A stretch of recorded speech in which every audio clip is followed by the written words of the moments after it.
It's almost March, aka Ashley's birthday, so you guys be sure to remember to wish her happy birthday on March 5th, but there are also some awesome games releasing this month that you guys need to know about.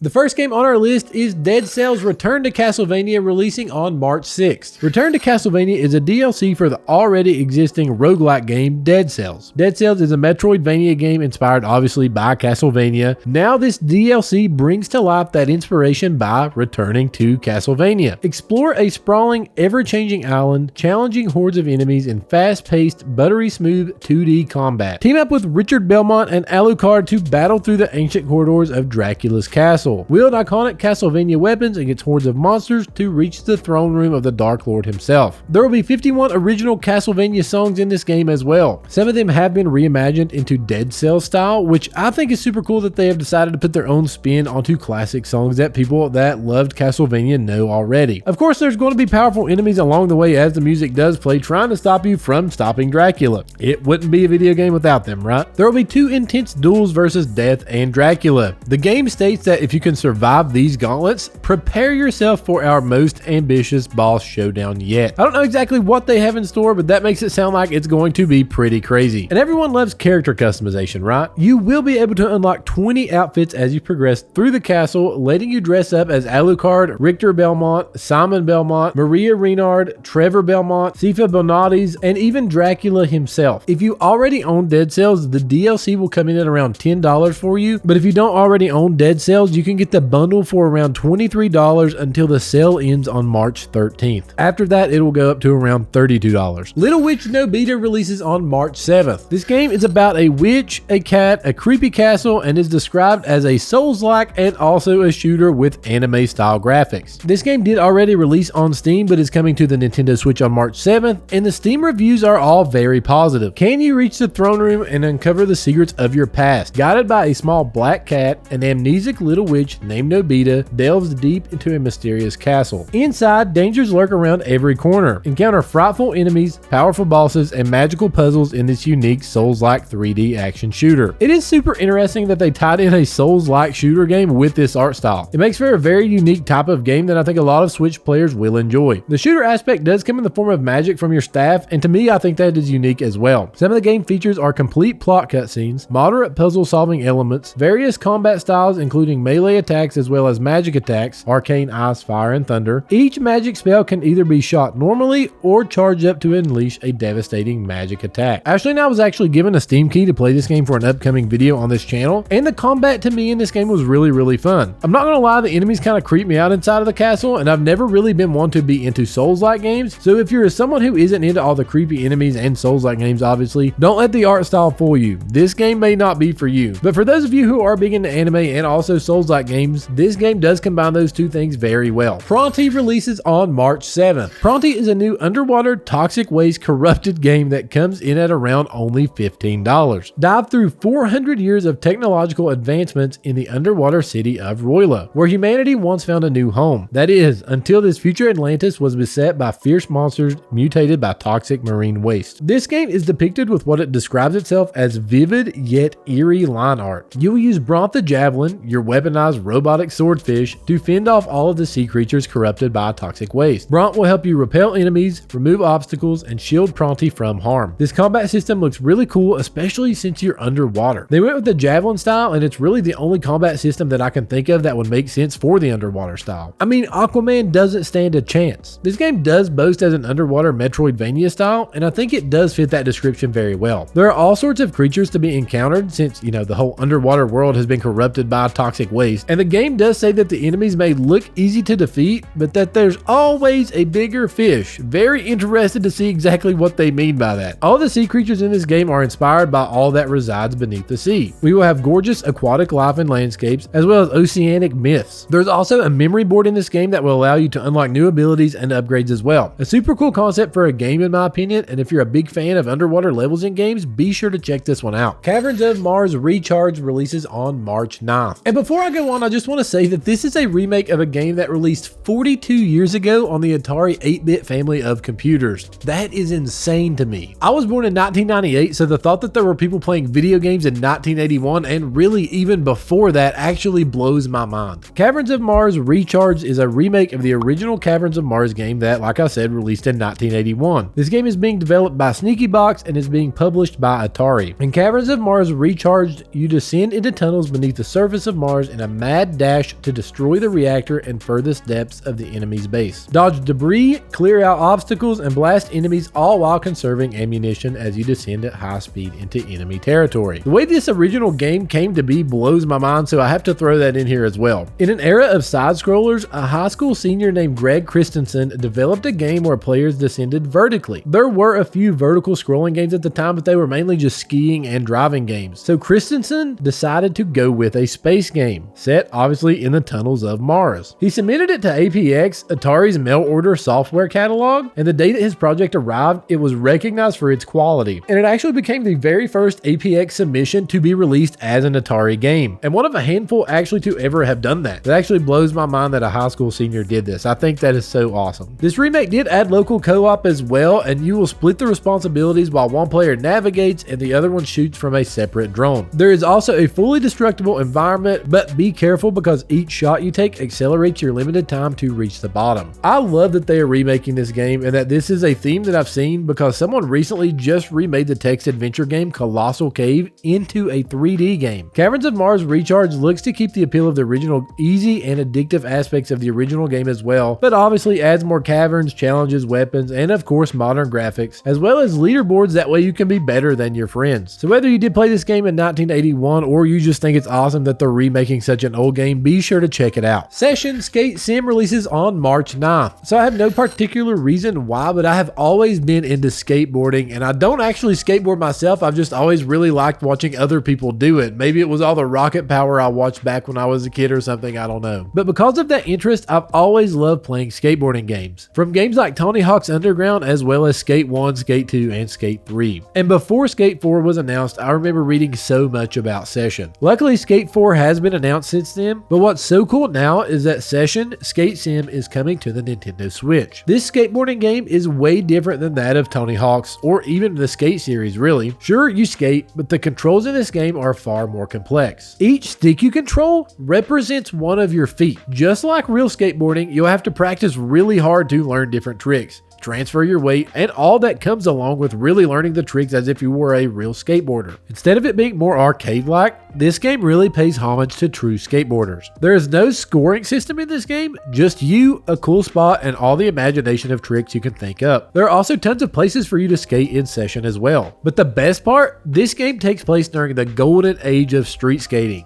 in the 1990s. This includes the fisheye lenses as well as the 90s video filter you can use in the filmmaking mode of this game. And like most other skating games, this game does feature real brands such as Fallen, Zero, Thank You, etc. There are 200 clothing items as well as 250 skateboard parts for you to purchase with in-game currency. And not only do the skateboard parts change the aesthetic, but they also change the way you skate as well. Now, this game has been out for quite some time in a pre-release form, but it is now fully released, and in that time it has received some very positive reviews on Steam. I'm so excited to have a skating game on the Nintendo Switch. DC Justice League Cosmic Chaos releases on March 10th. And guys, this game reminds me of Disney Junior graphics, but I don't mean that in a bad way. Ashley and I watch Bluey all the time, and we don't even have kids. This game is developed by Outright Games, which is known to make many games with this style that are family friendly and honestly geared towards kids. So keep that in mind as we do go over this game. Sometimes it's just good to kick zombies and death and darkness to the curb for a little while and get some wholesome gaming in anyways. Unite against chaos in an all-new adventure where the Justice League goes head-to-head against Mr. Mixie, a powerful prankster from the 5th dimension. You can play as Batman, Wonder Woman, and Superman, as well as team up with other superheroes to take on some of the most powerful supervillains in the DC universe. You'll have to solve puzzles, defeat enemies, and unlock outfits and special upgrades. upgrades. And of course, since this is a family style game, you can play with friends or family in 2-player couch co-op, instant action mode, and have the freedom to explore Happy Harbor, the home of the Justice League. You can also customize the characters, which is cool. You'll unlock costumes and artifacts of justice, including Raven's cloak and Green Arrow's bow. I actually like this take on the DC superheroes. It's refreshing, and obviously just know what the game is. This isn't a game created for super experienced gamers who like the dark blood and gore. This is a very simple game, like I said, geared towards kids. But I did want to include it so maybe you can have a relaxing game to play if you are a fan of the DC universe, or like I said, if you have kids or younger siblings that you can introduce into gaming through this game. Flamekeeper releases on March 17th. This next game is fire. Okay, I'll see myself out.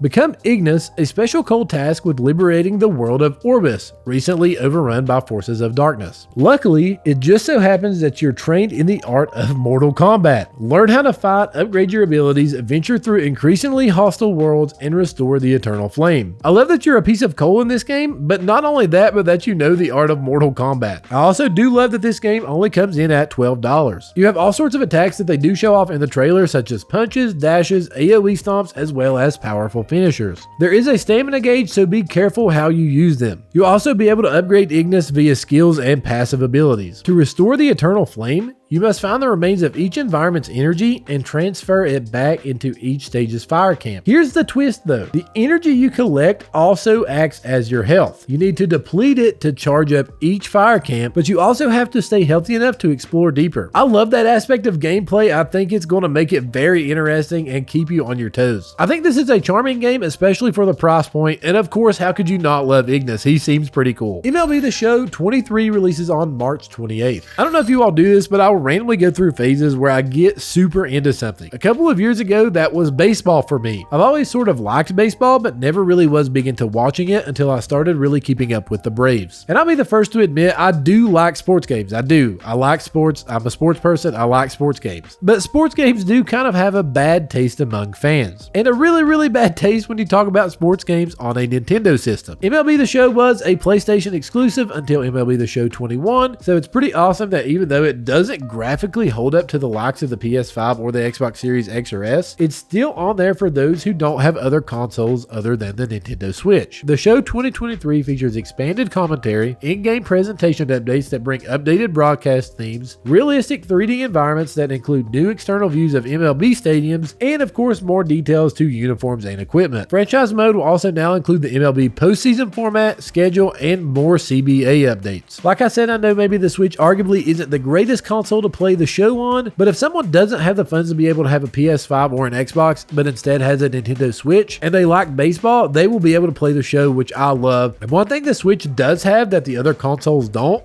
is portability. Play the show on the road. Papertris releases on March 30th, and this game comes in at only $5. And really don't knock some of these cheaper games for the Nintendo Switch because sometimes they are the best ones. We all love Tetris, right? It's a classic. Papertris is a fast-paced, excitingly designed arcade puzzle game that combines classic gameplay with fresh new features. Papertris allows you to combine colored cubes in 6 possible directions. The only thing you have to do is decide where to place them. Not only does the game offer the classic puzzle variant, but also different depths as well. There's a challenge mode where players have to solve the corresponding task to pass to the next level, which becomes more difficult with each level, as well as a 2-player versus mode where players can use tactical skills and send blocking dice to block their opponent's options. I feel like that could get super crazy. And for all of you who can't stand the white color on games or on your Switch or on your phone or anything, there is a dark mode available. But maybe the coolest thing about this game is that it was co-designed by the developer's kids, who are 2 and 4 years old, and most of the game was hand-drawn by them. I absolutely love that. I think that is awesome. I can't imagine how cool it would be to make a game with your kids, especially when they are so young. That is something that I believe that they will remember forever. And guys, this game is only $5, so being able to pay so little for a classic game that has some revamps and charm isn't bad at all. Formula Retro Racing World Tour releases on March 31st. So as a kid, I spent way too much time in the Walmart arcade playing racing games. Every time my mom would go grocery shopping, she would let me play a few games in the Walmart arcade. If you can't tell, Ashley Ashley and I grew up in a very small town. There wasn't a whole lot to do. Formula Retro Racing reminds me of playing those racing games so much. And it is on sale for $3 until March 5th. If you guys remember, that is Ashley's birthday. Be sure to wish her happy birthday. Building on Formula Retro Racing though, Formula Retro Racing World Tour introduces new tracks and car types. You will be able to race through global iconic locations, race against other drivers, and of course beat your lap times. There are 4 game modes in this game: Arcade, Grand Prix, Eliminator, and Free Practice. This game does have low poly visuals, but it is updated with 4K resolution and a crisp 60 FPS performance speed. I love that even though this game does have that retro graphics feel, the actual gameplay is modern and it looks like it controls very, very well. Of course, this game will also have split screen multiplayer because it wouldn't be a 90s racing game without it. You can race with up to 4 players. I do love this take on this game, and again, this isn't a big price point, coming in at around $20, so be sure to look out for this one if you have that racing game nostalgia like I do. And guys, I know there wasn't a lot of AAA games being released this month, but one good thing about some of these indie games being released is that they are at a low price point, so you don't have to absolutely break the bank to buy them. And a lot of them are very, very fun as well. Just be sure they are definitely the type of game that you want to play before purchasing, obviously like you would with any game. If you like this video, be sure to hit the like button. Also subscribe for more videos like this. You guys have an amazing day and God bless.